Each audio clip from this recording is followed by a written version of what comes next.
Tank গুলাতেছি। আলহামদুলিল্লাহ আমাদের প্রথম রোজা শেষের দিকে, এখন ইফতারের আয়োজন করতেছি। অলমোস্ট সব শেষ, জাস্ট ট্যাঙ্কটা গুলা নিচ্ছি, সমস্ত কিছু রেডি। কতটুকু দিলাম আন্দাজ আমি জানি না, বেশি করে না দিলে মা খেতে পারবে না। আপেল নিয়ে আসলাম আর কুল নিয়ে আসছে, এটা আমার মায়ের জন্য। আমার মা হচ্ছে কুল খাবে। আর এইগুলো হচ্ছে সব আজকের ইফতারের আয়োজন না? হ্যাঁ, ছোট আয়োজন করা হয়েছে যতটুকু। এটা বাসায় ছিল, এটাও দেওয়া হয়েছে। আর মা হচ্ছে যে মোয়া আলু পাঠাইছে সিদ্ধ করে, এটা আর মানে যা হয় রেগুলারলি তাই। এখনো খেজুর দিতে হবে, খেজুর আসতেছে। আর আমরা আজকে আমাদের ডাইনিংয়ে বলবো না, যেহেতু সবাই মিলে খাবো, নাস্তা করবো, তাই ইফতারি করবো, সবাই মিলে ইফতারি করবো। আসলে প্রথম রোজা তো, আর আমার রোজা থেকে কিন্তু গলা বসে যায়নি। যারা আগে থেকে জানেন তারা হয়তো জানেন, আমার লাস্ট কিছুদিন ধরেই গলাটা বসে আছে একটু। এটা এখানে দি, রাইট? ভালো হবে। গলাটা বসে আছে। আলহামদুলিল্লাহ আমাদের প্রথম রোজার আয়োজন কমপ্লিট, ছোট্ট করে করা হয়েছে। আর যেহেতু আজকে আমার শ্বশুর শাশুড়ি আসতেছে, সেটার জন্য একটু রান্নাবান্নাও করা হয়েছে। কি রান্নাবান্না করাইছি সেটা দেখায় আসো। সর্দি হয়ে গেছে নাকি? হ্যাঁ, এই যে মানে রেগুলারই করা হয়েছে। ও, এটা মুরগির গোশত রান্না করা হয়েছে। আর এটা ইলিশ মাছ দিয়ে কচু বেগুন রান্না করা হয়েছে, আমার মার পছন্দের খাবার, স্পেশাল কচু বেগুন আর ইলিশ মাছ।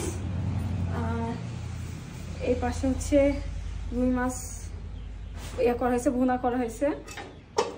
আর এটা হচ্ছে আমি স্পেশাল রুই মাছের, যে রুই মাছ আর কাতল মাছ নেওয়া হয়েছে, আপনারা দেখলেও হয়তো বুঝতে পারবেন কোনটা। রুই মাছ কাতল মাছের যে নাড়ি হুড়ি বা মেটে থাকে না, ওগুলো মানে চর্বি আর কি, ওইটা হচ্ছে ভুনা করা হয়েছে। এটা আমার অনেক পছন্দ। এবার ট্যাঙ্কটা নিয়ে যায়, রাইট? ট্যাঙ্কটা নিয়ে যায়। দেখছেন কত কাজ থাকে ইফতারির সময়, বাড়ির মেয়েদেরই সব থেকে বেশি কাজ থাকে। এটা সব বাড়িতেই হয়। আমি বেসিক্যালি রোজার মাসে কাজ করি, অন্য সময় একদম হাতে হাত লাগায় একটুও কাজও করি না, কিন্তু রোজার সময় আলহামদুলিল্লাহ কাজ করি এবং কাজ করতে আমার ভালো লাগে। এই যে আব্বা আবার নিয়ে আসছে, সেগুলো বের করে রাখতেছি। এতগুলো কে যে খাবে? তেলে ভাজা এগুলো খাওয়া তো ঠিক না, তারপরেও তেলে ভাজা ছাড়া তো হয় না ইফতারি। হ্যাঁ, সেটাই। হ্যাঁ, বিশেষ করে আব্বা, তাই না?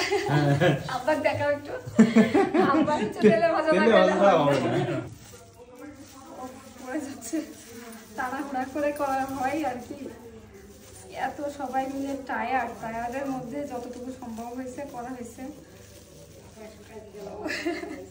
পারতেছি না। আমি হেল্প করবো? না, আমি পারবো না, হয়ে গেছে। এই যে পুরিও রেডি, মাশাআল্লাহ সমস্ত কিছু রেডি। এখন শুধু ইফতারি করতে হবে। আর আমাদের প্রথম রোজার যে আয়োজন করতেছি ইফতারি, সেটা আপনাদের কেমন লেগেছে অবশ্যই জানাবেন। ভালো থাকবেন সবাই, আল্লাহ হাফেজ, বাই বাই।